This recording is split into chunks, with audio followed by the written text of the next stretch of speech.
बिस्मिल्लाहिर्रहमानिर्रहीम। किला शोबक और किला करक से बहुत दूर एक वसी खिता था जो मट्टी, रेत और सिलों की पहाड़ियों और ऊंची नीची चट्टानों में गिरा हुआ था। यह खिता कम बेश 1.5 मील वसी और चौड़ा था। उसमें बहुत सा इलाका रेतला मैदानी था और उसमें खड्ड भी थे और कम ऊंची टेकरियां भी। जब सलीबी हुक्मरान और कमांडर इस्लाम की बेखकनी के मंसूबे बना रहे थे और निहायत पुरकशिश और खतरनाक तरीके वजह कर रहे थे, सहरा का यह खिता मैदान जंग बना हुआ था।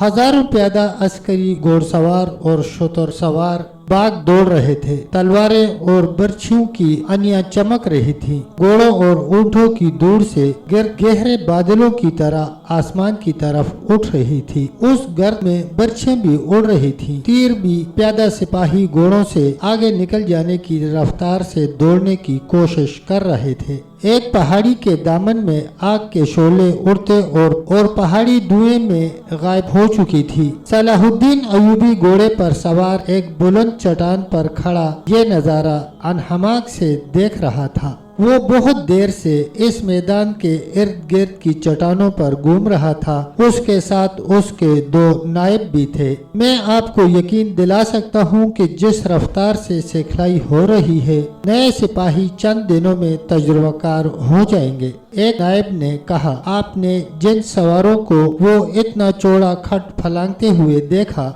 वो सब करक से आए हुए सवार हैं। मैं उन्हें अनाड़ी समझता था। तीर अंदाजों का मायार भी अच्छा हो रहा है। मैदान जंग का ये मंजर दर असल ट्रेनिंग थी जिसके मुतालिक सलाहुद्दीन अयूबी ने बड़े सख्त अहकामात जारी किए थे। इर्द गिर्द से बहुत से जवान फौज में भर्ती किए गए थे और करक से भी बहुत से मुसलमान चोरी छुपे निकल आए थे। ये सुल्तान सलाहुद्दीन अयूबी के जासूसों का कमाल था कि करक से भी जवान हासिल कर लिए थे शोबक के वो मुसलमान जिन्होंने सलीबियों का जुल्म व तशद्दुद बर्दाश्त किया था, जोश व खरोश से सलाहुद्दीन अयूबी की फौज में शामिल हुए थे। उनकी ट्रेनिंग का इंतजाम वही कर दिया गया था। सुल्तान सलाहुद्दीन अयूबी उसमें जाती दिलचस्पी ले रहा था। उसे उसके नायब यकीन दिला रहे थे कि वो नई भर्ती को थोड़े से अरसे में पुख्ताकार बना देंगे। सिपाही सिर्फ हथियारों के इस्तेमाल और जिस्मानी फुर्ती से तजुर्बाकार नहीं बन सकता।